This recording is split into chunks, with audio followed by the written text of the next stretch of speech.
Começa agora mais um Fala Doutor, e hoje com um doutor extremamente referenciado. Nomes como Davi Neto, me recomendou falar com ele, Patrick Capote, né? E por coincidência eu já estava falando com ele, mas sobre outros assuntos. Quando eu fiz isso, rapaz, esse cabo é o cabo que estão me indicando faz tempo, né? Seja muito bem-vindo ao Fala Doutor, doutor Juvenal Linhares. Obrigado pelo convite, obrigado a todos que estão aqui nos ouvindo, que estão nos assistindo, obrigado Hamilton. Hamilton, a gente teve a oportunidade de se conhecer há pouco tempo, mas já rolou uma afinidade muito grande, é um cara que a gente percebe pelo discurso dele, que é uma pessoa séria e tem mais ou menos uma visão de mundo um pouco parecido com a gente. Fico feliz pelas indicações aí do Davi, do Dr. Patrick e de vários colegas. Acompanho há algum tempo já o seu podcast, já vi várias pessoas que estiveram presentes aqui, o Plutarco, o Manuel Pequeno, algumas oportunidades eu já tive de assistir e estou realmente lisonjeado de estar aqui ao seu lado. Cara, muito legal. Bom saber que o trabalho está funcionando, né? Antes da gente começar, doutor Juvenal, antes de chegar na medicina, antes de vestir o jaleco, né? Quem é esse cara que está hoje na cadeira aí de ginecologista, especialista em cirurgia e um cara bem ativo nas redes sociais, né? Sim, quem é esse camarada? Então, assim, o Juvenal Linhares, ele é sobralense nato, né? Eu tenho hoje 48 anos de idade. Sou filho de um casal de um comerciante, que é meu pai, aqui sobralense, muito conhecido, seu Bertinho, e a dona Maria de Jesus, do qual eu quero mandar um abraço para eles. Sou de uma família de 4 irmãos, né? Um é o Zainas, que é advogado, o Henrique, que agora está se formando agora médico também essa semana, a minha irmã Isabel, e eu sou o irmão do meio aí, que se 4 não tem meio, mas eu sou o segundo da Irmandade de 4 irmãos. E fiz minha faculdade de medicina na UFC, em Fortaleza. Na época era ou ia para lá, ou passava lá, ou voltava para o balcão do comércio, que era uma preocupação que a gente tinha muito. Meu pai e minha mãe sempre teve esse norte de vida, de não querer que os filhos voltassem para o balcão do comércio e que eles tivessem a oportunidade de crescer. E o meu pai, apesar de só ter até a 4ª série primária, ele sempre viu que a única forma de crescimento é através da honestidade do estudo. E foi uma coisa que ele sempre pregou muito no dia a dia da gente. Tanto que os 4 filhos são formados, dos 4 filhos formados, 3 têm doutorado. Tem um advogado que não deu para muita coisa, que é o Zainas, que foi presidente da OAB. É outro camarada que eu acho que eu já até falei com ele, cara, no WhatsApp para gravar um episódio com ele. Isso, foi chame, que ele é um cara muito antenado. Vai fazer igual a história, esses homens ocupados assim só na base do padrinho, né? Na tora os cabas não vêm não. Mas você avisa para ele que ele vem sim, ele terá o maior prazer e estará aqui com você em breve. Pode deixar que eu faça a ponte. E a ideia da medicina foi essa, foi desde a infância. Eu costumo brincar que eu nunca me vi fazendo outra coisa. Não tenho ninguém na família médico, eu fui talvez um dos primeiros médicos da família, né? Fui o primeiro médico da família, assim, de parentes de primeiro grau, realmente eu fui o primeiro médico. E graças a Deus, depois disso, várias pessoas se espelharam e hoje está aí cheio de novos médicos da família, recém-formados, primos, sobrinhos, e irmão agora que também está se formando, a gente fica muito feliz. E nesse caminho aí foi que a gente saiu de casa aos 14 anos de idade para ir morar num pensionato lá em Fortaleza. Eu só tinha ido a Fortaleza uma vez, era passear de ônibus para conhecer o Beach Park numa viagem do colégio. E aí, se dissesse isso hoje para algum pai de família, tu vai jogar teu filho com 14 anos dentro de um pensionato em Fortaleza. Aí ia precisar ligar pro Zé Inácio para soltar da cadeia, que ia pegar de abandonado de incapaz, pois né? De incapaz, mas assim, isso foi quem foi construindo quem eu sou hoje. Eu costumo dizer que eu dava para ter sido tudo lá nesse pensionato. Tinha maconha, tinha droga, tinha bebida, tinha tudo que poderia ter. E eu sabia que o meu caminho não era para ser esse, que se eu seguisse o caminho errado eu iria voltar e não ia construir o que eu sou hoje.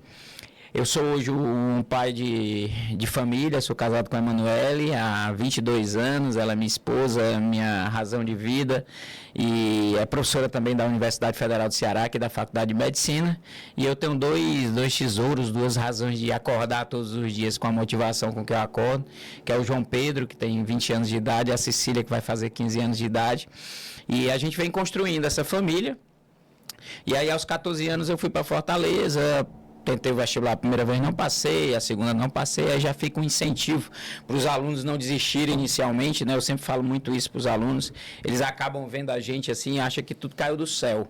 E foi uma história longa de luta, uma história longa de trabalho, de estudo. E aí entrei lá na faculdade, fiquei meus 6 anos, quando terminei a faculdade... veio a história da residência, que aí eu sabia quando eu entrei na faculdade, disse, eu não quero ser duas coisas, nem pediatra e nem ginecologista. Olha no que deu, aí eu acabei virando ginecologista como sou hoje. A minha história com ginecologia começou no internato, em que eu conheci alguns colegas que me serviram de exemplo e resolvi seguir aí nessa vereda. E sempre nessa minha vida de bandeirante, de ficar mudando de local para local, eu sempre tive essa visão muito além do meu tempo. Eu nunca quis ser igual a todo mundo. Apesar do meu tamanho pequeno, eu sempre consegui enxergar muito longe.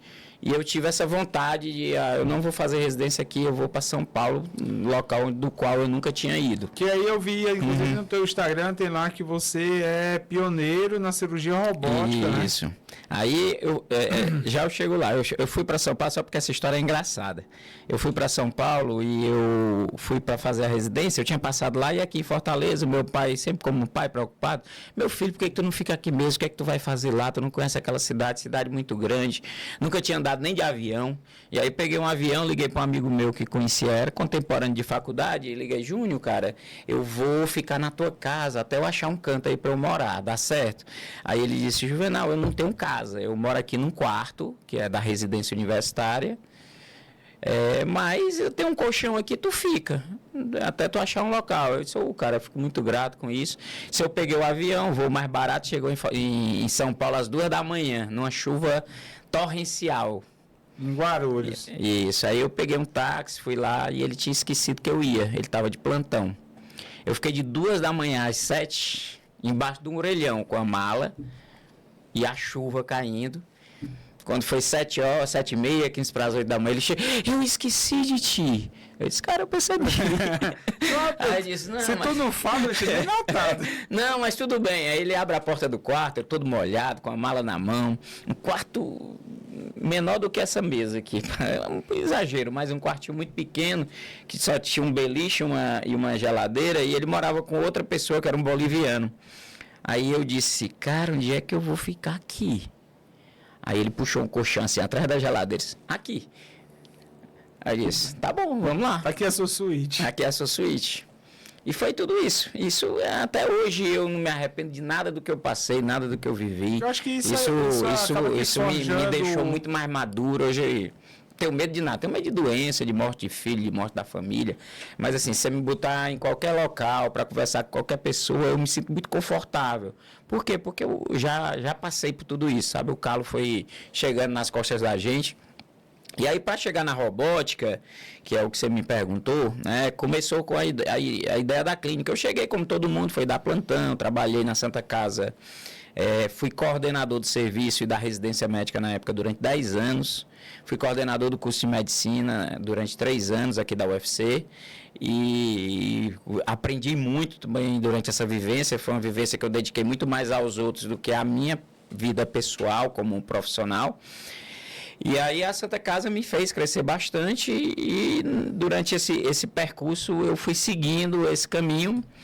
E aí eu resolvi sair da Santa Casa, houve um entreve de um colega que assumiu a administração, houve divergência de ideias, e eu achava que eu já tinha dado a minha parcela de contribuição e resolvi sair e investir no que é nosso. Tem uma coisa que tu fala da Santa Casa, desculpa te interromper, porque eu acho isso aqui uma situação muito interessante. Todo mundo que passou por essa mesa, que teve a oportunidade de trabalhar lá como médico, por mais que não esteja mais, sempre tem uma espécie... Parece que o cara tem uma espécie de dívida em ter que fazer alguma coisa pela Santa Casa depois que se formar. Parece um negócio meio devocional. Tamanha a importância da instituição, né? Isso aí é próprio, eu acho que do sobralense. A gente quando estudava, fazia cursinho, colégio, passava em frente àqueles muros da Santa Casa, a nossa ideia era, um dia eu tô lá dentro. Esse é meu sonho, essa é a minha vontade, essa é a minha dívida, é de ajudar as pessoas durante esse período. Então, eu acho que todo sobralense que viveu, que cruzou aqueles muros, que andou de bicicleta, de carrinho de rolimã, que circulou ali naquela pracinha da Santa Casa brincando, tinha sempre aquela ideia do que é que tem atrás daquele portão e um dia eu vou cruzar aquilo ali. Eu acho que é isso que a gente vivencia. Eu acho muito legal o sentimento que as pessoas nutrem pela instituição, né? Sim, sim. E a gente sabe, tem gente que saiu de boa, tem gente que saiu na base da confusão, mas os caras sempre entendem a importância do equipamento para a região. Ainda hoje a gente fica muito triste de toda essa confusão, da Santa Casa ter se inserido dentro de um contexto político. E tudo isso acaba que quem fica prejudicado é a cadeia final, que é o contribuinte, quem fica é o paciente, é o de baixa renda que peca muito por isso. E aí coincidiu mais ou menos essa minha saída da Santa Casa com uma ideia do meu pai. O meu pai sempre quis que a gente tivesse uma clínica, né? E aí é aquela história, construiu uma clínica, ele também não tinha muita condição para tirar tudo do bolso dele. Aí o que é que ele fez? Ele saiu da casa dele. Então, onde é a clínica hoje era a minha casa. Que é onde eu fui. E é onde tu foi. Isso, é tanto que tu entra lá na clínica, tem uma ponte, uma piscina. Que eu falei, eu disse assim... Diferente aqui, né? Negócio Dubai. A piscina, na verdade, era a nossa piscina de brincar na adolescência e tudo. E eu não quis tirar aquilo ali, porque aquilo ali me trazia memórias afetivas muito grandes. E aí, eu acho que ficou bonito lá no Eu acho espaço. que mais do que bonito, né? Eu acho que o ambiente hospitalar ele tem que ser confortável. Porque o cara que já vai pro talento, ele já vai... E a ideia é isso, quem cruza ali se sente acolhido, abraçado pelo ambiente, não é aquela coisa de cheiro de clínica, é tanto que houve várias oportunidades, a Sobral cresceu, surgiu vários locais para ir, mas aquilo ali me trem, é aquela coisa que quando você cruza a porta, você se sente bem, e você vê que as pacientes também se sentem da mesma forma, sem ser uma coisa de concreto, fechada, que seja aberta, que ela pode sair, passear ali naquela varanda, conhecer aquele espaço. E aí ela construiu a clínica para mim e para o meu irmão, que hoje, essa semana estava terminando medicina, que ele era fisioterapeuta. Ele e a minha cunhada, e aí terminou o momento, ele desistiu da fisioterapia, a clínica não deu, a fisioterapia muito difícil hoje, e ele resolveu fazer medicina, e aí ficou a clínica para mim lá parada. Ele formou aqui? Ele formou aqui no INTA. Aí ficou a clínica, eu disse, agora eu preciso me acordar aqui e ver o que é que eu faço. São 1.200 metros quadrados. O que é que eu faço daquilo ali? Eu preciso rebolar, que agora não é mais. Foi aonde virou a chave da minha história com a gestão. Que eu disse, rapaz, eu preciso agora estudar, eu preciso ir atrás, eu preciso fazer curso, eu preciso entender que eu não sou só um médico mais.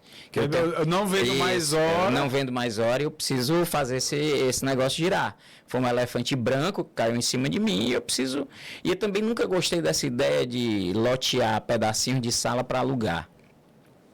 A minha ideia sempre foi de trazer parcerias, de trazer pessoas próximas que tivessem uma capacidade produtiva maior até do que a minha. E graças a Deus as coisas foram chegando pelo que a gente construiu durante esses anos. Eu nunca fui atrás de muita gente, as coisas foram chegando para mim porque alguém indicou, parecido com o que eu estou aqui hoje, alguém falou, alguém disse. E surgiu o dono da Pronutri, que é o Dr. Armando Júnior, que é lá de Fortaleza. Ele disse, cara, tu quer entrar comigo aí numa clínica de quimioterapia? Eu sei que tu tem um espaço aí, eu posso ver? Ele foi, viu o espaço, que era exatamente onde era a clínica de fisioterapia, que adequou muito bonito, onde hoje é o serviço de oncologia da Pronutri. Hoje nós temos o primeiro serviço de quimioterapia privada aqui da região norte, é o único serviço. Que funciona lá dentro da clínica. Tu tá falando aí, eu tô fazendo um exercício mental para lembrar onde é que em Fortaleza tem oncologia privada. Tem lá. Não, eu sei que tem, a Pronutri funciona lá. Maior. Eu sei que tem, mas eu tô fazendo um exercício mental de tentar lembrar do nome e referência de lá, sabendo, comparando o tamanho, Sobral ter uma estrutura dessa é uma... E aí, hoje todo mundo... E uma coisa que eu sempre aprendi, Hamilton, quando o cara disser que não dá certo, vai que dá. Eu aprendi isso no segundo de vida, quando eu comecei. O pessoal diz assim, tu é doido, tu acha que o pessoal vai deixar de ir para Fortaleza para fazer quimioterapia aqui? Hoje, na verdade, a gente bloqueia as quimioterapias porque o convênio paga um teto. Não é por falta de paciente. É por falta do teto do convênio, que todo mês ultrapassa esse teto e a dívida vai acumulando e a gente evita, tenta até reduzir um pouco para que eles vão para Fortaleza, porque não falta volume de quimioterapia. Tá? Então, hoje funciona muito bem, funciona desde 2017, 2018, muito bem estruturada, com uma taxa de satisfação do usuário superior a 95%, 98%. A gente acompanha todas as pesquisas de satisfação. E aí tinha uma outra parte da clínica que tinha mais salas, que era onde eram os consultórios dele. Eu disse, rapaz, o que é que eu vou fazer aqui? Aí surgiu toda essa história da minha vida com a cirurgia minimamente invasiva, né? Eu tenho um grande amigo e irmão chamado Sidney, não sei se tu conhece, Sidney Pisse, lá em Fortaleza, amigo do Cadu, que é muito amigo do Patrick, Cadu Queiroz. Cadu trabalha muito com gestão também, é médico, trabalha muito com cirurgião. Foram duas pessoas que estiveram muito próximas de mim e eles disseram, cara, tu faz vídeo, muda a rota da tua vida aí, vamos começar a trabalhar com endometriose. Isso em 2015. Endometriose, eu vou fazer aqui a minha culpa. Eu vi que recentemente tu fez uma trilha de conteúdo sobre isso. Bateu muito forte e era para me ter pesquisado exatamente o que é. Tá? E aí eu confesso que não fiz. Eu já falo para ti sobre a doença, a gente entra na doença, que é um tema que eu gosto de falar bastante. Aí o que é que acontece? Eu entrei nessa, fui para o Sírio-Libanês, passei 1 ano e meio, bloqueava meu consultório de quarta a domingo, pegava o voo, ia para São Paulo, voltava, e sempre assim, não vai não, cara, tu vai gastar teu dinheiro, cancelar consultório com isso. Então, assim, eu sempre tive um pouco à frente do que o pessoal achava que não dava certo. Então, tu acha que as pacientes com endometriose vão deixar de se operar em Fortaleza para operar aqui? Hoje a gente tem um volume de 20, 22, quase 25 cirurgias por mês. Entendeu? Então, elas estão ficando aqui porque elas entendem. Hoje, o centro cirúrgico? É lá no hospital da Unimed. Hoje elas entendem. Hoje a gente tem resultado muito robusto, semelhante a qualquer lugar do Brasil. E aí, essas pacientes, elas têm assim, um grupo de pacientes que se operam e não querem mais engravidar. E tem um grupo de pacientes que a endometriose, ela é a principal causa de infertilidade. Aí já entrando um pouco na doença. E aí, quando essas pacientes eram inférteis, a gente tinha que mandar para Fortaleza para fazer fertilização in vitro. E eu ficava com aquele negócio em mim, por que eu não posso fazer isso aqui, cara? Agora tu falou, eu associei o nome da clínica. Isso. Que aí tem a outra clínica, que é o outro braço, que é chamado Fertiliza. Se tu for ver lá, tem a placa de metal. Isso, com azul lá. Se tu for ver, tem 3. Tem uma torre maior, que é a clínica mãe, chamada Clisa, que é em homenagem à minha avó, Clínica Santa Isabel. E tem 2 braços. Um é a Pronutri e a outra é a Fertiliza. Mas eu cheguei lá atrasado, não deu tempo para ficar olhando, não. Eu só procurei a porta que eu tinha que entrar. Aí a gente hoje é a única clínica fora de Fortaleza a realizar todo o processo de fertilização in vitro do interior do Ceará. Tá? Então não tem Juazeiro, não tem Iguatu, não tem nenhuma outra cidade, só tem Fortaleza e a gente. Tá? Então a gente funciona, está completando 4 anos agora, com vários bebês entregues por fertilização in vitro, com resultado muito semelhante às grandes clínicas. Claro que ainda a gente tem uma dificuldade do poder aquisitivo da população. Sobral ainda é uma cidade, apesar de ter uma cidade grande, ainda é uma cidade pobre do ponto de vista de poder aquisitivo populacional, ainda mais para investir em algo que não é 100% saúde, apesar de infertilidade ser um problema de saúde pública, mas assim, entre eu investir no câncer e investir em ter um filho, eu vou procurar o meu recurso. Com crescimento populacional, eu vou investir em câncer. Então, assim, é outra coisa que serve. Tu acha que alguém vai deixar de ir para Fortaleza? Sempre essas fases, eu sempre escutei isso. Para fazer fertilização in vitro Sobral? Claro que vai. E aí eu sou sócio de um cara que é o maior nome de reprodução humana do Ceará, com certeza, e um do Brasil, que é o Dr. Evangelista Torquato. Não sei se você já escutou falar dele. É o maior nome hoje do Ceará, foi quem trouxe ao mundo a primeira bebê de proveta do Ceará, que é a primeira bebê de proveta por fertilização in vitro.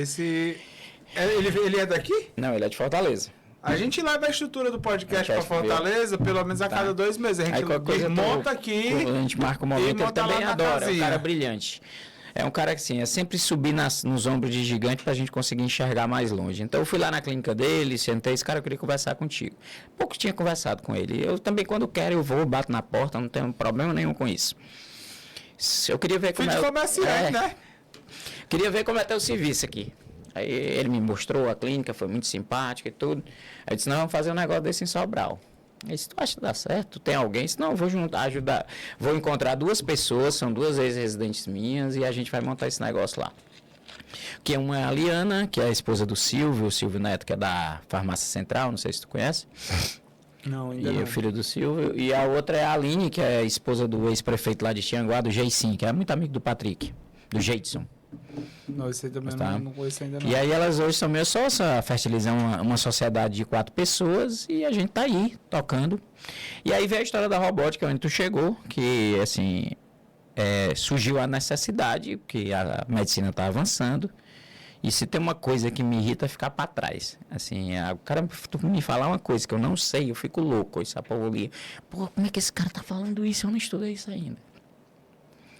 Eu vi tu falou isso em outro podcast. Sabe?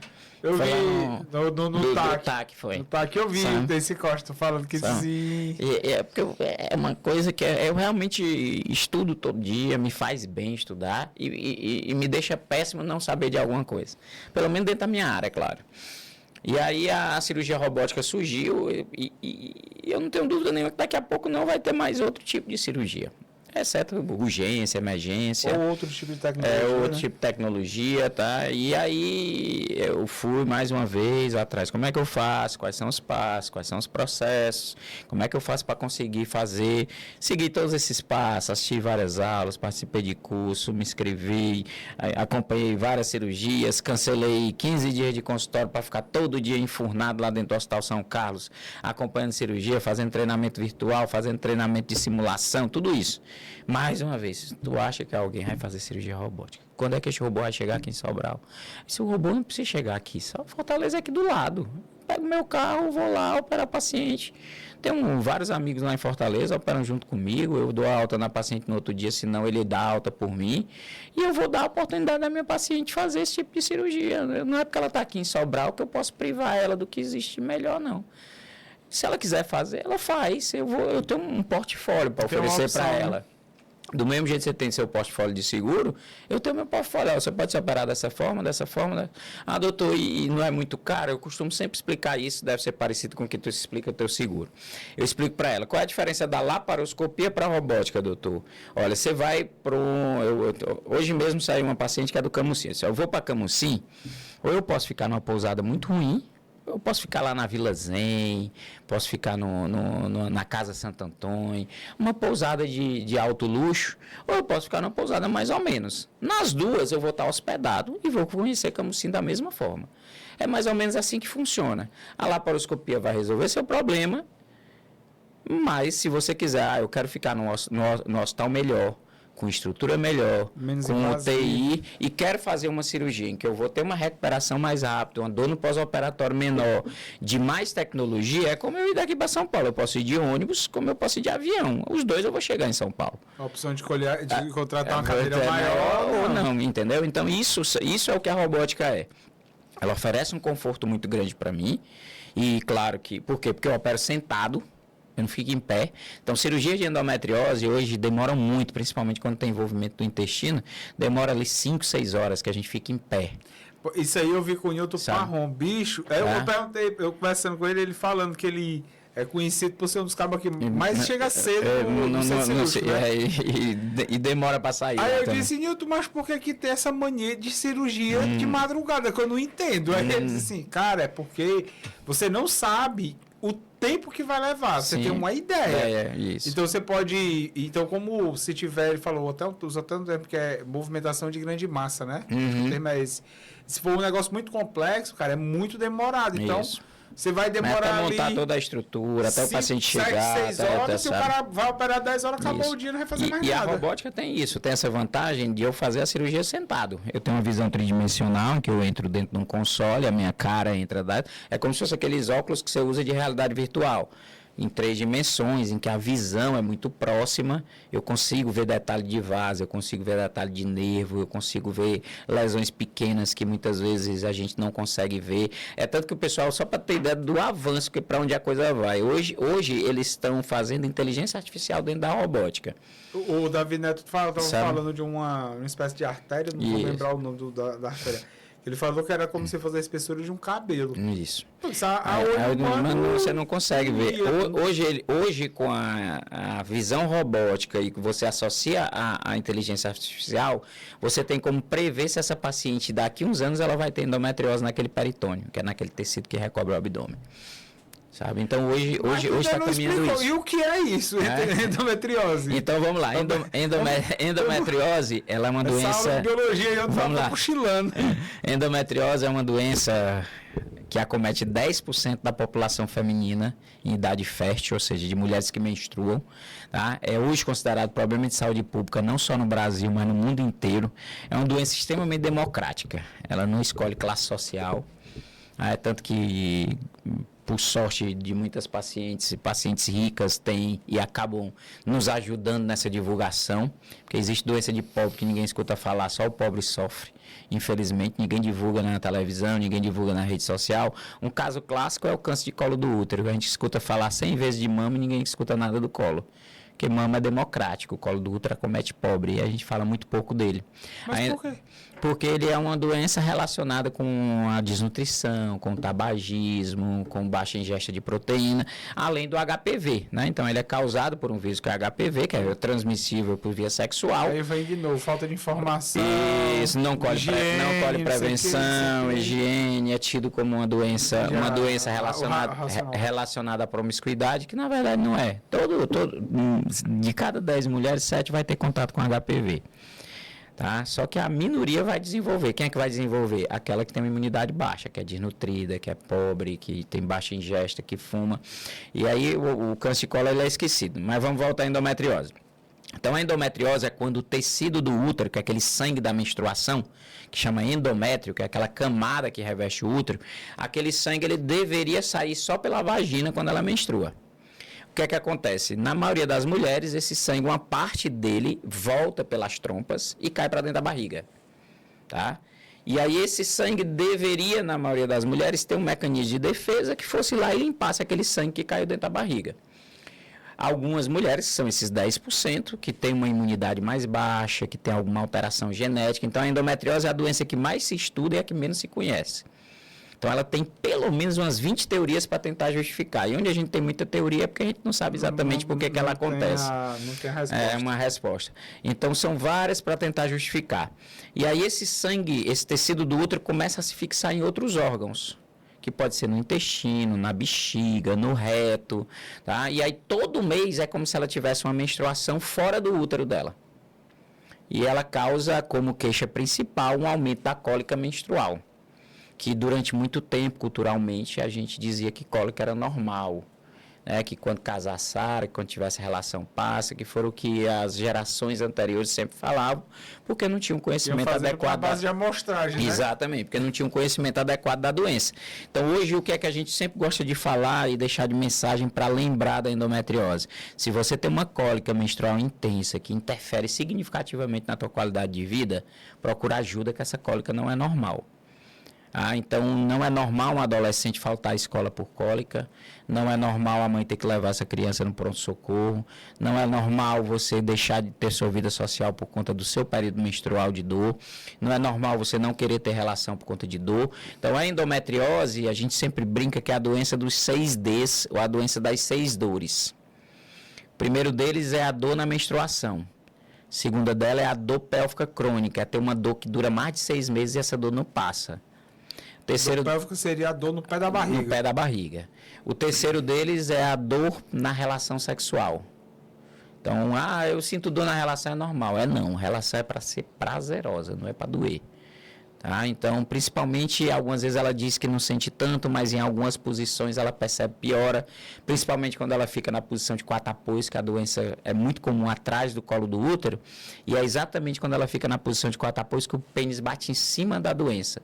A doença é uma inflamação que fica lá E na hora que você encosta, ela dói. A outra dor é a dor para defecar durante o período menstrual. Ela percebe uma mudança do intestino dela. Ela sente dor para evacuar. Porque esse descolamento vai grudando nos outros órgãos. E os órgãos que deveriam, o útero está aqui, o ovário está aqui, o outro ovário está aqui, a bexiga aqui em cima e o reto aqui, eles pregam tudo, porque é como se fosse uma picha, uma cola, que a endometriose vai recobrindo e tirando os órgãos do lugar. A outra dor é a dor para urinar durante o período menstrual. Muitas pacientes são tratadas como infecção urinária. Inclusive, a Anitta, ela passou 7 anos para dar o diagnóstico dela.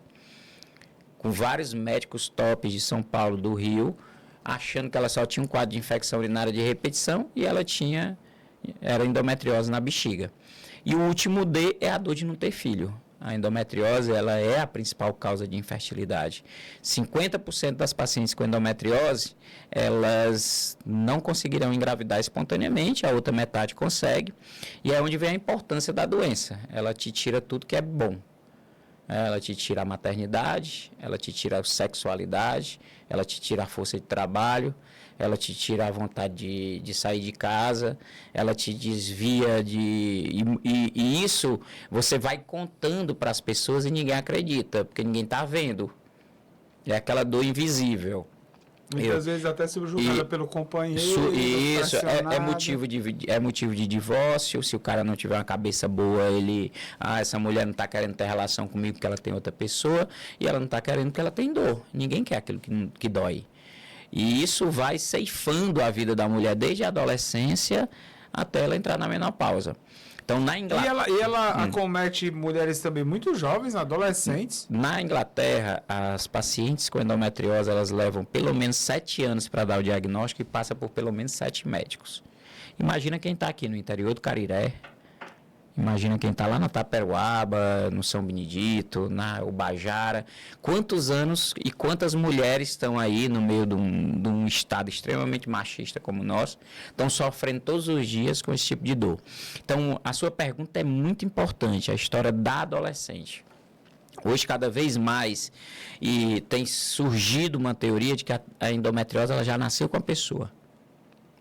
Tá? Então, durante a embriologia dela, existe uma coisa que a gente chama de ducto de Miller, que é responsável pela formação de todos os órgãos pélvicos. E quando você tem um defeito desse ducto de Miller, ele começa a deixar algumas cimentinhas do pedaço do útero espalhado na barriga dela. Aí, quer dizer que então todo mundo tem isso? Não, algumas pessoas têm isso. E todo mundo que tem isso vai desenvolver a doença? Também não. Isso vai depender do componente genético e daquilo que eu desenvolvi durante a minha vida. Se eu comi bem, como é que é a minha atividade física, como é que é a minha alimentação, como é a minha nutrição. Então, hoje, quando a gente vai escutar a história das pacientes com endometriose, é sempre a mesma. Mas, doutor, desde que eu comecei a menstruar, eu sinto dor. Então, cada vez mais hoje a gente quer deixar esse alerta aqui para as mães que estão nos ouvindo. Tá falando, eu tô lembrando, eu sou de uma família muito numerosa. Eu tinha uma prima que ela sempre que, assim, bicho... Ela entrava no ciclo menstrual, era uma loucura. Acabou o mundo. Pode conversar com ela como está hoje, que ela deve ter descoberto a doença. Então, hoje a doença começa lá na adolescência, nos primeiros ciclos menstruais. Aí, o que é que acontece? Eu começo a doença nos primeiros ciclos, aí eu vou no ginecologista e digo para ele que estou com cólica. Esse é o quadro clássico da paciente com endometriose. Aí, o que é que o ginecologista faz? Hoje, o tratamento utilizado para cólica é dar anticoncepcional. Aí ele pega adolescente, ali, 15, 16 anos, está reclamando de cólica, ele dá um anticoncepcional, que melhora a endometriose. E aí ela fica tomando ali dos 15 até os 25, 26, 27 anos. Aí ela chegou minha vez de engravidar. Aí ela para. Desarranjo hormonal.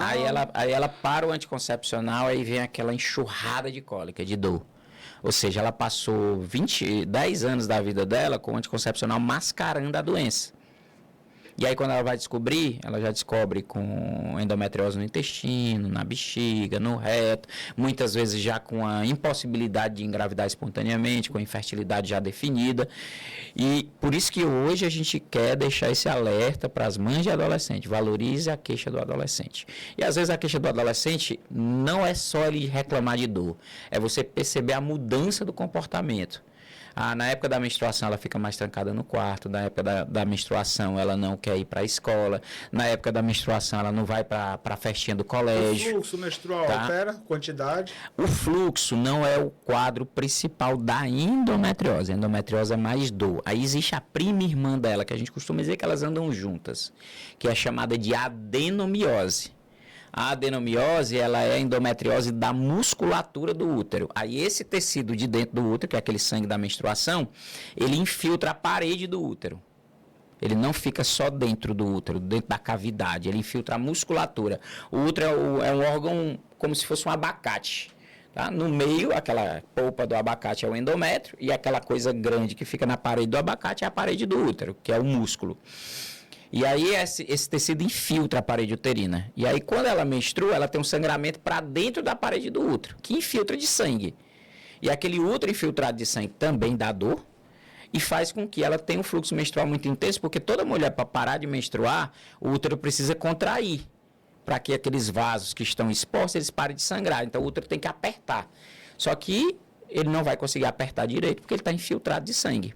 Isso leva a um aumento do fluxo menstrual. Então, sempre que tem endometriose, ele não... Isso funciona mais ou menos isso. Muito, muito bem a sua comparação. Como se fosse um útero esponjoso. E ele está infiltrado de água, de sangue, e não consegue contrair. E como aquele sangue não deveria estar lá, aquilo ali é irritante, que deixa inflamado e que causa dor. Então, assim, a endometriose e a adenomiose, elas andam muito de mão dada. Sempre que tem endometriose, tem que investigar a adenomiose. Sempre que você tem adenomiose, você tem que investigar a endometriose. E a endometriose, mais do que nunca, ela não é hoje considerada uma doença só ginecológica, ela é uma doença sistêmica.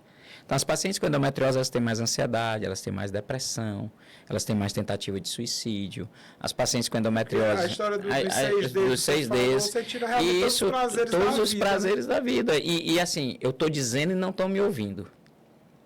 Entendeu? Eu estou passando... Teve paciente que disse, olha, doutor, o senhor é o 10º médico que eu venho aqui. Se o senhor me disser que eu não tenho nada, eu vou me levantar dessa cadeira agora. Eu disse, não, se acalme. E como é que é o diagnóstico? Então, o diagnóstico primeiro é empatia e escuta. Tá? O pessoal diz que é difícil diagnosticar endometriose, não é. Tá? Porque a endometriose, ela grita. É uma paciente que chega para você dizendo que está morrendo de dor. Se eu negligenciar e disser que é mentira dela, eu nunca vou dar o diagnóstico. Se eu disser assim, a sua cólica é frescura, toda mulher sente, eu nunca vou dar o diagnóstico. Então, você tem que ter empate, você tem que se colocar no lugar do outro. O diagnóstico é eminentemente clínico. São esses 6 desses. Se ela tiver mais do que 2, até prova contrária, essa paciente tem endometriose. Eu só vou pedir o exame, não é para dar o diagnóstico da doença, é para saber a intensidade dela. Existe um exame específico? Existe um exame hoje que é chamado mapeamento da endometriose, que pode ser feito por ultrassom ou pode ser feito por ressonância. Qual é o grande problema da dificuldade do diagnóstico? Porque todo ginecologista pede um ultrassom transvaginal para ver cólica. Aí o ultrassom vê o útero e vê os ovários. Onde é a endometriose? É fora do útero. Então, se eu estudar só o útero e os ovários, eu não vou achar ela, eu tenho que procurar fora. O grande problema é que faz um ultrassom transvaginal, a mulher diz que está com cólica, deu normal, disse assim, não tem nada. É coisa da sua cabeça. Isso ela vai passando. E aí hoje existe esse exame, que começou em 2007, é um exame razoavelmente novo. Para tu ter ideia, na minha época de residência, eu terminei a residência em 2005. Em volta de 2001, 2002, existia uma enfermaria de psiquiatria de dor pélvica crônica. Ou seja, aquelas pacientes que tinham dor, faziam ultrassom, não dava nada, elas eram mandadas para a psiquiatria porque se dizia para elas que elas eram doidas, que aquilo ali era da cabeça dela. Tá? É puxado. Para tu ver como que bom que a gente avançou, que bom que hoje as mulheres, a informação está chegando mais, que bom que elas estão acompanhando mais. E existe esse exame, hoje nós fomos a primeira... para o bem e para o mal também, a internet Isso. funciona bem, né? Sim, sim. Aí de novo, para o bem e para o mal. Exatamente. E aí esse exame é um exame dedicado para endometriose. Hoje nós temos esse exame lá na clínica, que é a ultrassom de mapeamento de endometriose, que é feito pelo grande Jairo, ele é de Fortaleza, vem para cá. De 15 dias ele está lá na clínica, faz em torno de 40 exames cada vez que ele vem, a gente faz então de 80 a 100 exames desse por mês, para você ver o volume que tem de pacientes. São exames de vários colegas, que o pessoal confia muito na clínica, agradecer a cada um que encaminha lá para a clínica. E esse exame o que é? Ele é diferente de um ultrassom normal, porque ele é um exame que faz um preparo do intestino, então você tem que limpar toda a fezes da paciente, Ela faz um preparo um dia antes, outro no dia do exame, você limpa tudo e ele não vai olhar só o seu útero e o seu ovário. Ele começa aqui de cima, do diafragma, que você pode, inclusive, ter endometriose no diafragma, que é esse músculo da respiração. Algumas mulheres têm dor no ombro durante o período menstrual.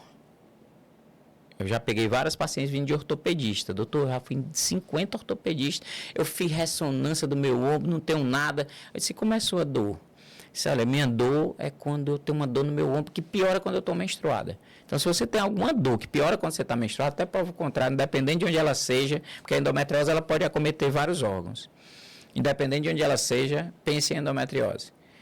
Então, ele começa desde o diafragma e vai avaliando todos os órgãos, rins, ureteres, todo o intestino, apêndice, bexiga, reto, vagina, paramétrio, toda a estrutura ao redor do útero, para me dar uma ideia da extensão da doença da paciente.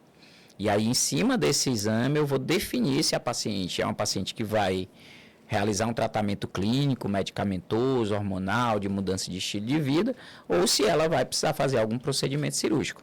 A grande maioria das pacientes com endometriose, elas conseguem ter uma boa convivência com a doença, com um bom tratamento hormonal e a participação muito importante delas, isso eu sempre converso com elas, que eu disse assim, a minha parte eu vou fazer aqui, a senhora tem que fazer em casa. Porque essa doença aqui é uma doença crônica, que a senhora vai conviver com ela muitos anos, durante toda a sua vida reprodutiva, tá? E a senhora precisa entender que ou você muda seu estilo de vida ou a gente vai ficar brigando toda hora aqui com a doença e ninguém vai conseguir controlar. Que é uma alimentação anti-inflamatória, uma alimentação pobre em leite, pobre em carne vermelha, diminuir álcool, ela tirar o máximo possível de produto industrializado, pizza, hambúrguer, salsicha, salame, mortadela. Então, diminuir um pouco. Então, ela precisa entender que ela precisa mudar e virar a chave da vida dela para que ela consiga ter uma boa convivência com a doença e sair do sedentarismo. Mas tem cura definitiva? Não existe uma cura definitiva para a doença. A cura definitiva vai acontecer, na maioria das vezes, quando ela chegar na menopausa. E mesmo assim, ainda pode, na menopausa, alguns sintomas persistirem e ela precisar operar. Claro que existem pacientes que vão ficar muito bem com o tratamento clínico até o resto da vida, tanto porque, assim, é importante entender que existem endometrioses e endometrioses, né? Para o paciente não achar que tudo a severidade é que vai isso, a gente tem a gente tem uma endometriose superficial, que é a mais comum delas, que é uma endometriose bem pequena, menos do que 5 milímetros, que impacta muito pouco na fertilidade, na qualidade de vida dela e que ela consegue conviver bem com a doença, consegue engravidar, às vezes passa a vida inteira nem descobre que tem. Existe endometriose que a gente chama de profunda, que é quando tem outros órgãos envolvidos, intestino, bexiga, reto, ureter. Então, esse tipo de endometriose precisa de um cuidado a mais e muitas delas pode sim haver a necessidade do procedimento cirúrgico. Infelizmente, a ciência ainda não inventou nenhum remédio, então todo dia se vende dieta detox, gel de progesterona. Eu sou um crítico a isso, uma dieta milagrosa de que vai fazer a doença sumir, tá? O pessoal vendendo esperanças. Eu anotei aqui hormônio, já anotei aqui 2 ou 3 vezes, me esqueci de falar. Eu vi recentemente que você desceu mas é pau no assunto testosterona para mulher. Porque isso a gente precisa deixar muito claro, sabe, cara, que a gente hoje está lidando com vida humana. Sabe, o meu consultório ele não é local de pesquisa. Eu não posso... É uma coisa que eu sempre falo assim, cara, eu atendo muito médico, né? Hoje ter um bom relacionamento, assim, de tentar entender. Acho que por isso eu tento cada vez mais respeitar o tempo dessa galera, porque a moeda que está em jogo no trabalho de vocês, ela é muito cara. Sim. E assim, a gente não pode fazer do consultório balcão de negócio. Eu preciso saber vender, claro, todo mundo precisa saber. Eu preciso saber vender minha imagem, eu preciso saber vender minha autoridade, eu preciso saber vender minha cirurgia, mas tudo com ética, com responsabilidade. Agora eu não vou vender algo que a ciência ainda não mostrou que tem efetividade, porque eu preciso fazer meu consultório render, eu preciso pagar minhas funcionárias. Esse tipo de coisa eu aprendi muito cedo com meu pai, sabe? O barco cai, vira e a tragédia vem depois com um preço muito alto.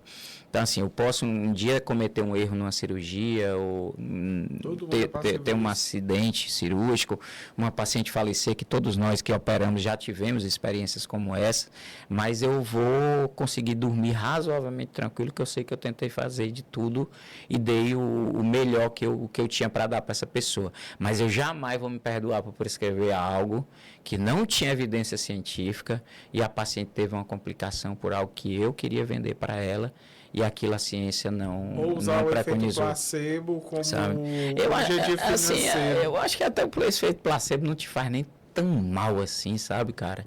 É gente empurrando coisa que realmente não cabe, sabe? Não cabe. Não quero tecer críticas aqui a ninguém, nem nominar, mas assim, hoje a medicina ela é muito simples, desde que você siga. Hoje existe protocolo, a internet tá aí. Quem é que eu vou seguir? Cara, eu vou seguir pessoas que estudam isso todo dia.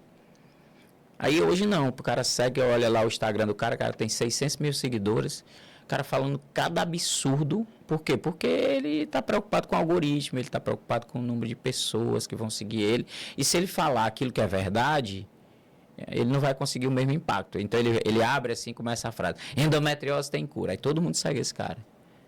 Eu abro a frase assim: endometriose não tem cura. Tá? Infelizmente, não tem. Existe tratamento e é possível ter uma excelente qualidade de vida com ela. Tá? Eu tenho pacientes que estão curadas assim, temporariamente, que se operaram, que retiraram toda a doença. Eu falo para ela: não deixe de cuidar da doença. Não brinca com o teu estilo de vida. Que eu não tenho como te dizer que nunca mais vai voltar. Porque eu tiro toda a célula lá, mas existem coisas que é microscópica, que meus olhos não veem. E aí ficou uma célulazinha que eu não vi, e essa danada voltou a comer tudo errado, voltou a fazer atividade física, deixou de fazer atividade física, ingeriu porcaria, a célula está lá quietinha, ela começa a se multiplicar. A endometriose ela é muito parecida com câncer, ela só não é câncer porque ela não metastiza, porque ela não tá, mas assim, ela não te leva do ponto de vista de morrer rápido, tá? Pode te levar pelas complicações dela. Vai judiar um Isso, bocado mas antes, ela judia né? um bocado antes. Ela tanto tem paciente, doutor, eu queria tanto que fosse um câncer, porque você ia lá, tirava e eu ficava boa do meu câncer. A endometriose eu sei que eu não vou ficar. Tem umas que dizem isso, sabe? Elas usam muito uma frase: doutor, eu tenho uma dor de parto todo mês. Essa é a frase que muitas falam. Meu Deus. Eu tô vendo aqui, você é um cara que está estudando muito essa questão do digital, possivelmente você já deve ter visto aí a jornada do herói, né? Então, tu já escolheu quem é o teu vilão. Sim. É a endometriose. Sim. Né? Mas para além dessa enfermidade que você, de forma até muito generosa, orienta bastante, gasta muito tempo tentando levar essa informação nas redes sociais, existe outro campo de atuação específico que tu gosta de atuar? Na verdade, assim, a endometriose ela tem braços, né? Então eu gosto bastante da infertilidade, que é aquela paciente que não consegue engravidar. Não é a paciente, é o casal, né? Então quando a gente fala de infertilidade, é sempre infertilidade conjugal. É outro grupo de pacientes, né? Eu trabalho muito com câncer, eu sou mastologista, então eu trabalho muito com câncer de mama, tá? É um público que é responsável aí por 30% das minhas consultas. Tudo que é cirurgia minimamente invasiva, mioma, tumor de ovário. Eu gosto muito de um tema chamado incontinência urinária, que é uma coisa que as pacientes têm muito receio de falar, de conversar, traz muito constrangimento, e que a gente consegue trazer, esse sim, a gente consegue trazer quase a cura, bons resultados para essas pacientes. Ela é muito atrelada à promiscuidade, como você falou, né? Então, tem uma então, sensível que elas não muitas vezes não contam de falar. Então, esse é o meu métier. E eu tenho pego muito no pé, tenho estudado bastante a história da reposição hormonal, do uso do hormônio na mulher, do uso testosterona. responsável. Então, assim, ó, vamos lá, para as pessoas entenderem, né, o que é que a mulher que está nos ouvindo precisa entender.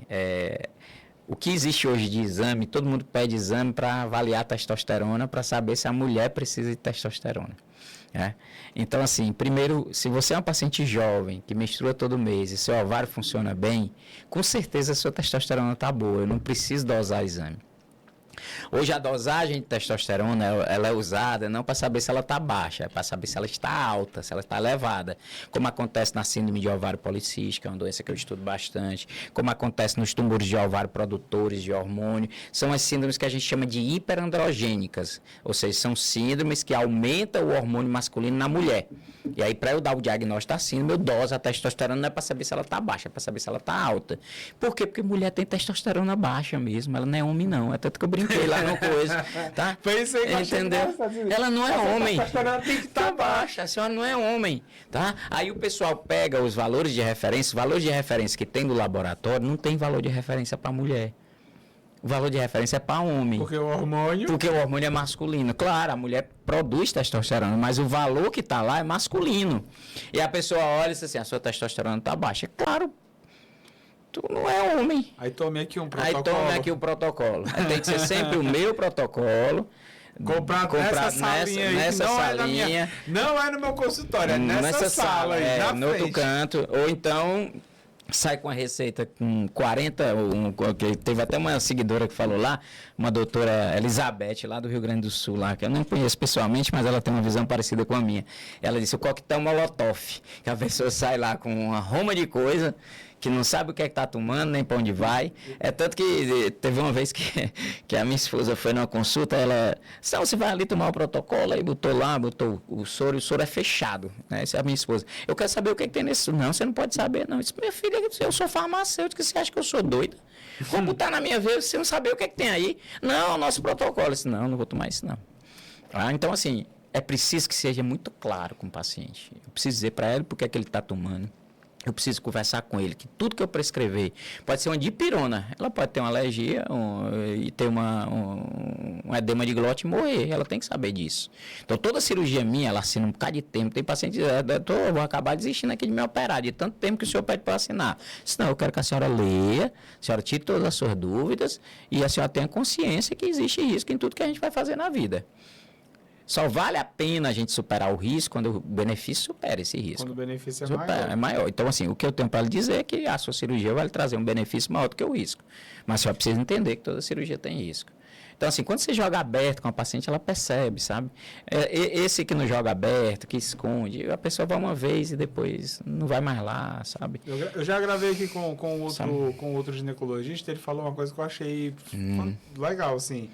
Ele disse que, cara, se o cara não tiver clareza com o paciente, o risco dele se ferrar é gigantesco. É gigantesco, você precisa. Ele até trouxe uma evidência de uma revista científica que dizia que, eu acho que é 40% das pacientes tratadas com ginecologistas homens tem a percepção de que em algum momento foram abusadas. Não é que foram, mas elas têm ali um sentimento de que alguma coisa aconteceu. É a história da comunicação. Por exemplo, teve uma paciente que chegou para mim e disse, doutor, eu estou vindo de um doutor tal, que eu fui lá, ele colheu minha prevenção, depois da minha prevenção ele fez um exame de toque, eu me senti muito constrangida com aquele toque que ele fez, e nunca nenhum ginecologista tinha feito isso. Eu disse, pois ele foi a única pessoa que fez o que deveria ser feito. Nenhum dos outros fez.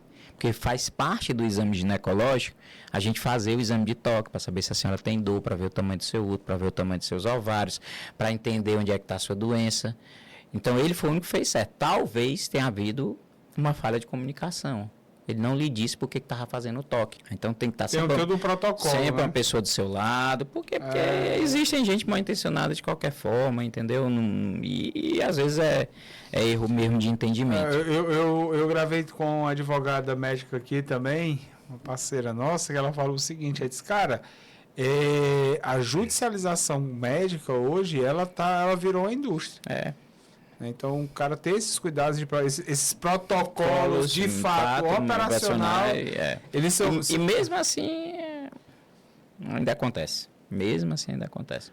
Então, hoje, doutor Juvenal, dentro dessas especialidades que você atua, né, principalmente na parte da endometriose, né, a parte da robótica e tal, eu imagino que nas regiões circunvizinhas aqui, meio que ainda dependam muito dessa especialidade aqui em Sobral. Sim, sim. Então, hoje o teu campo de atuação regional aqui, né? Na verdade, hoje eu tenho, graças às redes sociais, um campo de atuação que eu poderia dizer nacional. entendeu? Então, eu tenho pacientes que fazem consulta online comigo do Paraná, de São Paulo, do Rio de Janeiro. Então, assim, graças a Deus, a autoridade da gente tem chegado. Claro, quando ela precisa se operar, aí hoje ela tem a opção de se operar comigo em Sobral, ela tem a opção de se operar comigo em Parnaíba, ela tem a opção de se operar comigo em Fortaleza.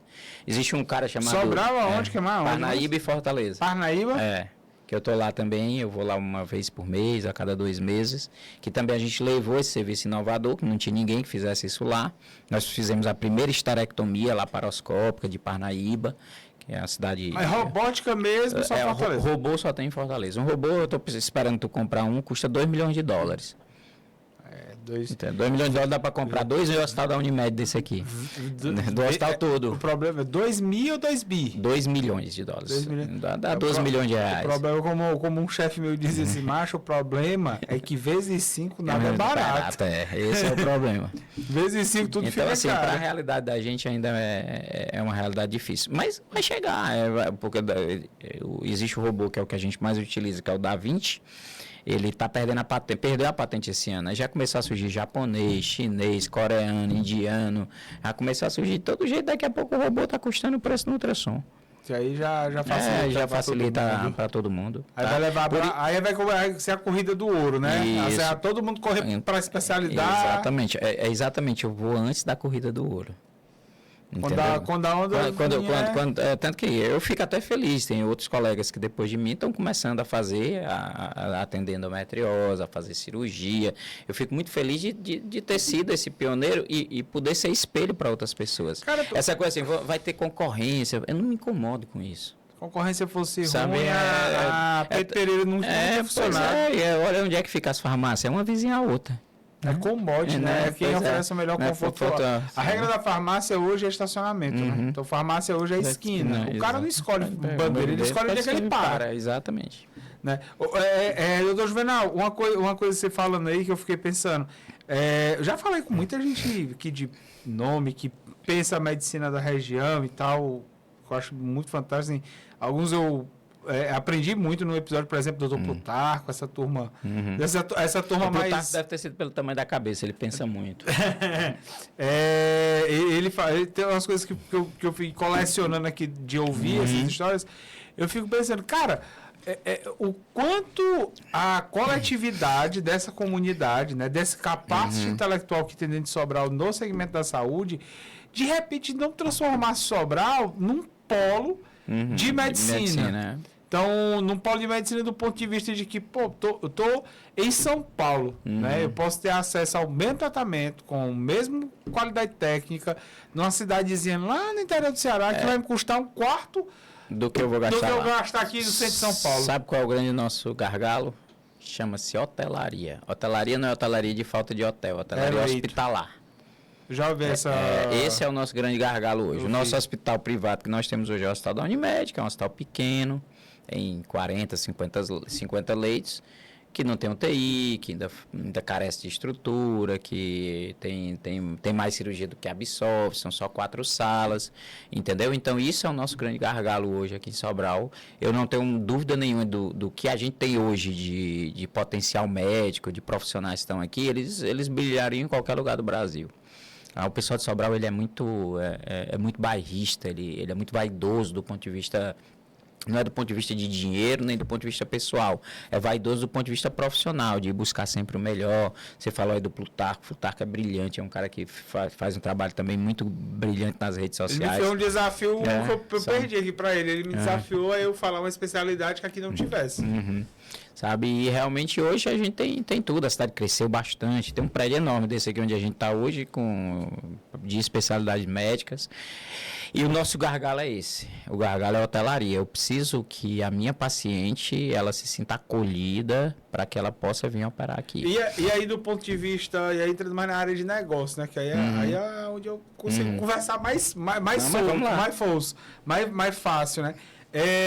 Do ponto de vista do que essa comunidade poderia fazer em detrimento dessa evolução, dessa expansão. Sei lá, uma pressão sobre os agentes públicos que poderiam negociar isso nos grandes centros, nos grandes na verdade, a gente investidores. precisaria de uma parceria público-privada, né? Que que todo mundo tivesse a mesma Uma ideia. de agenda. Ou então um mega empresário desse aí, como por exemplo o prefeito, que é empresário, dono de universidade, que quisesse montar uma estrutura hospitalar aqui. Sabe, e existe algumas ideias de alguns pequenos grupos que a gente sempre se reúne, mas acaba que não avança, sabe? É médico tem um negócio, É, né? entendeu? Tudo que não é da medicina fica sabe, muito no campo da sabe? ideia. E aí não avança, falta acho que um cabeça pensante desse que tenha um poder aquisitivo maior para tocar esse barco, ou então chegar um Antônio Prudente desse da vida e dizer assim, eu vou comprar tal coisa e vou investir, ou uma Redditor. Eu acho que o caminho talvez seja essas pessoas enxergarem que Sobral hoje tem capacidade para isso. Sabe? Mas também para que as pessoas enxerguem isso, é preciso fomentar. Sim. Então, sim, iniciativas, entendeu? por exemplo, que nem essa de você estar na internet falando, né? Sim. O Newton Parron, Plutarco, que, vamos sim. dizer assim, não são pessoas que talvez sejam pessoas, vamos dizer, muito mais introspectiva do que extrovertida, né? Que tá ali realmente. Eu acho muito um voto de boa fé Sim. do médico que tem relevância, que tem know-how, que tem currículo, tá na internet. Eu acho muito mais um ato de boa fé do que propriamente de perspectiva empresarial. Né? Então, fazer isso faz com que vocês façam pequenas ações, pequenos movimentos e as pessoas vão se dando conta. Sim, sim. Na minha cabeça, eu vou lhe dizer, eu não sou sobralense, né? Eu sou de Fortaleza, eu trabalho em Sobral há pelo menos 3 anos, pouco mais, um pouco menos de 3 anos. Eu achava que Sobral tinha muito, era estudante. Mas o estudante, ele acaba ficando, né? Foi quem fez a cidade crescer, Nem né? todo mundo vai embora, Isso, né? tem um estudo que fala que tem 3 causas principais que fixam o médico no local, né? A primeira delas é o cônjuge. Ele fica se ele se casar com alguém daqui. O segundo é a residência médica e o terceiro é a faculdade. Então a gente quando foi coordenador, quando foi montar vários cursos de residência aqui, a ideia era sempre vamos criar tal curso para a gente fixar o cara aqui. Porque ele fazia faculdade, ia fazer residência fora e não voltava mais. E todo aquele investimento que a universidade fez nele para fixar o médico na região era perdido. Aí foi quando surgiu a ideia, eu e o professor Gerardo Cristino na época, unimos forças, ele como coordenador do curso e eu como coordenador da residência, começamos as primeiras residências aqui em Sobral. Isso há mais de 2005, 2006, eu cheguei aqui em 2005 voltando da residência, tinha 28 anos de idade, tá com 20 anos. E aí a gente iniciou o meu primeiro emprego foi como professor da UFC, eu vim porque eu passei num concurso, e aí a gente começou junto essa luta aí de começar a residência, de que ninguém ia ficar aqui, que não dava certo. E a gente conseguiu alavancar, teve momentos áureos da residência aqui. E hoje a gente percebe um pouco, por conta dessa confusão da Santa Casa, um pouco dessa perda desse momento mais forte. Momento dourado, isso, e muito do que as redes sociais estão fomentando, que as pessoas acham que aquilo é verdade. É que eu não preciso fazer residência para ser médico, eu posso ganhar dinheiro fazendo MBA, dancinha no TikTok. É o que parece que dá uma facada assim no meu peito, sabe? Quando eu vejo aquilo, pô, eu ensinei esse cara 6 anos, bicho. Cara passou na UFC, cara bom, não sei o que, o cara não vai fazer residência. Fica fazendo dancinha, fica não sei o que. Uma vez ou outra você faz uma dancinha com seus funcionários, tudo bem, sabe? Mas assim... hoje o mundo ele é touch, né? Todo mundo quer tudo muito muito rápido, né? Então assim, eu quero sair da faculdade, eu quero ganhar dinheiro rápido, eu quero, sabe, o pessoal hoje vê o que a gente tem e acha que isso foi de hoje para ontem, né? Eu vim de São Paulo para cá, quando eu voltei, eu devia no cartão de crédito R$15 mil. Que eu morava em São Paulo, eu ganhava uma bolsa de 1.200 e pagava um aluguel de 1.900. Não batia muito, né? Então, aí dava uns plantãozinhos para inteirar, eu voltei com uma dívida enorme. Eu comprei aqui um carro que era um Palio 99, ainda me lembro muito bem dele, que eu tinha que andar com a água quando eu ia dar plantão para ficar colocando que o carro esquentava. Era azul ou era Era um vermelho. Meu cor de tomate. Sangue, né? Cor de tomate, assim. É tanto que eu fui pro casamento do Lúcio na Serra da Meruoca, que ele casou, Lúcio Feijão. Ele é de Siena, eu acho que eu parei umas 4 vezes. Eu e minha mulher subi na serra para colocar água, sabe? Isso ninguém vê, sabe? Eu nunca tive pressa. Isso, rapaz, vai chegar. Como eu não tenho pressa até hoje. As coisas estão aparecendo, Deus vai colocando no lugar. Sou muito temente a Deus. Tudo que eu faço, eu pergunto à minha família, eu pergunto a Deus. E graças a Deus, ele tem. Eu costumo sempre dizer como é que estão as coisas. Eu tenho muito mais do que eu mereço. Porque, assim, eu trabalho com aquilo que eu gosto, eu me acordo todo dia gostando. Essa coisa da rede social foi uma coisa que eu era muito resistente no começo. Porque tinha aquela coisa de quem fazia rede social era blogueirinha, era não sei o quê. Então, eu venci esse medo, esse receio. Eu sabia que eu falava bem, porque eu dava aula bem, dou aula em congresso e tudo. Por que eu não... E aí eu percebi que era possível, sim, não precisava ser blogueirinho e levar informação de qualidade através da rede social. Uma pergunta, por que Sobral não tem congresso? Tem. Tem? Tem ano que esse ano agora vai vir um congresso cearense de ginecologia e obstetrícia para cá. Aqui em Sobral? Aqui em Sobral já teve vários. Tem? Bastante, tem. Não, isso eu não peguei ainda não. Tem bastante congresso. Já teve outubro médico aqui, já teve vários congressos. Legal. Já teve vários congressos. Estamos indo aqui pro final do nosso episódio. Foi uma conversa boa, mais de uma hora de conversa. Conversa boa a gente nem percebe. Aí tu pega um galinha d'água que gosta de falar. Tem os meus alunos que dizem, professor, tem hora que você começa a falar, eu acho que você não respira. Mas aqui a gente tem duas missões aqui ainda para concluir, na verdade, né? Eu vou poder pegar aqui no celular, porque com compromisso de responder, né? O povo. Mas antes disso, eu queria te provocar aqui, doutor Juvenal, de uma discussão que houve agora sobre um estudo sobre o abandono dos jovens no período de residência. Qual é a tua opinião em relação a isso? O que é que tu tem observado? Se você ainda estuda o movimento, né, da academia, mas o que é que tu sabe sobre esse tema? Eu tô na academia quase todo dia eu estou em contato com aluno, né? Então eu sou professor da Universidade Federal do Ceará, eu tenho pelo menos... Mas tu dá aula?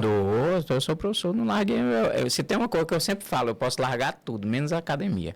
Fazer igual a minha cachaça, né? Mas paga pouco. Rapaz, eu adoro aquilo ali. Eu adoro aqueles meninos, eu adoro conversar com eles. A gente rejuvenesce, cresce, vê como eles entram e como é que eles saem. Tá? Então, eu adoro aquilo ali. E essa história da residência é mais ou menos aquilo que eu te falei. Existe um mundo mágico que se idealiza e acha que esse mundo mágico é verdadeiro. Aquela coisa de muito seguidor, de vender curso, de ter uma coisa rápida. É tanto que todo aluno que sai me faz essa mesma pergunta. Professor, você acha que eu devo passar um ano trabalhando para juntar um dinheiro ou eu devo ir direto para a residência? A minha resposta é sempre a mesma. Se você for passar um ano trabalhando, a chance de você voltar para a residência é muito pequena. Como é que você vai largar 20 mil de renda básica para uma bolsa de 3.500, entendeu? Então, assim, aí esse cara, ele fica na corrida do rato. Entendeu? Aí essa corrida do rato não acaba nunca, porque a primeira coisa que o cara faz quando se forma, que ele pega um plantão, é pegar uma parcela de 60 meses de 5 mil reais e compra uma Hilux. Não, mas não é assim não. O kit é outro, ele vai no banco, o gerente dá um black, o financiamento tá passando E aí ele ainda faz uma viagem para a Europa, que gasta mais 80, 100 mil reais e acha que aquilo é verdadeiro.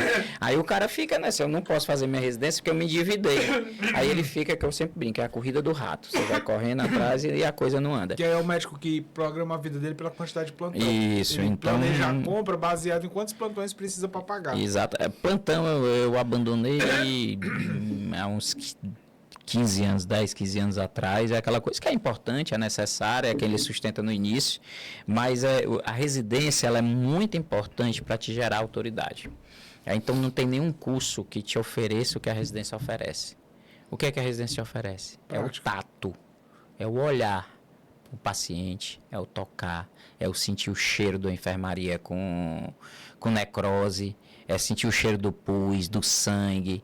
Não tem nenhum curso, por mais simulação realística que ele tenha, que ele te dá isso. Entendeu? Então, a residência médica, ela te dá isso, esse toque, esse contato, esse ver o paciente, o te olhar, o tocar. Ah, você vê uma síndrome na inteligência artificial, ela te descreve tudo isso. No outro dia, tu leva uma topada e esquece. Se tu vê o paciente com aquela síndrome, tu nunca mais esquece na vida e tu guarda aquela imagem para a vida inteira. Isso a residência te oferece. Tá? Então, é a prática diária. Eu não estou dizendo, é residência, são 60 horas lá dentro. Então, você fica mais tempo lá do que em casa. Isso é verdade. Mas é assim, são 4, 3 no mínimo e no máximo 5, dependendo da especialidade que você for fazer. Qual é a mais longa? É a neurocirurgia. São 5 anos. Tô na luta aí para gravar com o professor de neuro da UFC. Tem o Paulo Roberto, Roberto. Isso, e tem o Gerardo Cristino, que são todos dois gente muito boas. O David disse assim, rapaz, tem que gravar aí com o Paulo Roberto. Não, ele me recomendou o Paulo Roberto. Aí eu disse assim, rapaz, esse aí só com um padrinho forte, igual a ti. É igual o Juvenal, que só vai na base do padrinho. Tem gente que você tem que ir apadrinhado. Nada. E aí a residência oferece muito isso, e as pessoas não entendem, sabe? Então, hoje, o pessoal me pergunta, você acha que a inteligência artificial vai substituir o médico? Jamais. Ninguém substitui um toque, um abraço, um sorriso, uma empatia, o cheiro. Sabe? Isso ninguém substitui. A medicina é encantadora por isso. Essa resposta é gabaritada aí. Eu posso, sem pensar muito. Você, Lima Neto e o Plutarco e o Newton deram a resposta igual sobre inteligência artificial. Sabe? Não tem. Então, assim, é esse o caminho. O caminho não tem. A coisa já foi traçada. A residência médica ela começou no Brasil em 1977, no ano que eu nasci.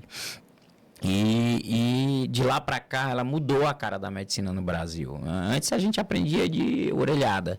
Eu ficava olhando, eu gostava do cara e ia acompanhando as cirurgias com ele. Um aprendia com o outro, que aprendia com o outro. Hoje existe uma metodologia, e hoje a residência tem objetivo de aprendizagem, tem que dizer o que é que você tem que sair ao final do primeiro ano, o que é que você tem que sair sabendo ao final do segundo, o que é que você tem que sair sabendo ao final do terceiro ano. Então, ela tem toda uma metodologia muito bem definida, coisa que nenhum dos cursos te dá. Você não faz curso? Eu adoro fazer curso. Eu adoro fazer MBA, mas depois que eu terminei minha residência. O que é que eu quero a mais? Hoje eu faço curso até agora. Eu terminei meu curso de robótica agora em agosto. Aí todo mundo dizia que não ia dar certo, né? Rapaz, ser paciente, a gente já fez a primeira, já tem outra marcada agora para janeiro e já tem outra marcada para fevereiro. Então a robótica está andando. Tá? Eu não quero que seja muito, não. Eu quero que seja aos poucos mesmo. A gente não precisa ter pressa para a coisa acontecer. Ela já aconteceu. É o que eu explico para os pacientes. A robótica hoje não é mais futuro, ela hoje é realidade, ela já existe. E eu só consegui chegar a isso porque eu fiz uma residência. Se eu não tivesse, ninguém ia nem deixar eu abrir nem a porta para mim. Tá? Eu nem cheiro. Então, assim, são dois grupos de médicos, quem tem e quem não tem residência. Tá? Quem não tem vai ser sempre olhado com a de desdém. Tá? Quando encontrar alguém sério. Sabe que eu aprendi isso na prática? A gente começou fiz algumas ações no intuito de fazer captação de clientes e tal, e aí investi em algumas ações médicas, né, para esse público médico. E aí eu descobri que médico só escuta outro médico. Eu fui aprendendo com o tempo. Eu digo assim, não, tem que trazer um cara. Esse cara que eu trouxe, ele não tinha residência, né? Ele tinha um MBA. Eu mandei alguns convites. Eu recebi resposta de alguns caras de estrada, dizendo assim, não vou não. Ele nem residência tem. E eu ia bater, os caras copiavam, colavam, ia lá naquele... Tem um site que dava pra pesquisar, né? E aí ele dizia, não vou não. Não tem residência. Hoje o grande problema hoje é exatamente isso. As pacientes perguntam, doutor, como é que eu vou saber que aquele cara tá falando a verdade, se o que ele fala é realmente verdadeiro, se ele é um cara que tem conhecimento? Olha se ele tem residência. Quem tem residência tem uma coisa chamada RQE, que é um registro de qualificação de especialista. Se olhar 90% desses blogueiros aí com mais de 200 mil, nem residência tem, nem título de especialista tem. Aí como eu não tenho título de especialista, eu vou inventar uma nova especialidade, que é a medicina integrativa, medicina da saúde holística, medicina, sabe? Então são várias coisas que eles começam a inventar nomes de especialidade. Eu sou especialista em sais de ouro, de prata coloidal, o escambau que tem. Eles vão inventando nome para que as pessoas achem que ele é o supra-sumo, e ele acha que todo o resto, o restante que faz uma medicina tradicional, que estuda, que faz baseado em evidência, esse povo está ultrapassado. Aí eles começam a confrontar dessa forma. Tu é ultrapassado, tem que sair da caixa, tem que pensar fora da caixa, tu só pensa nessas coisas.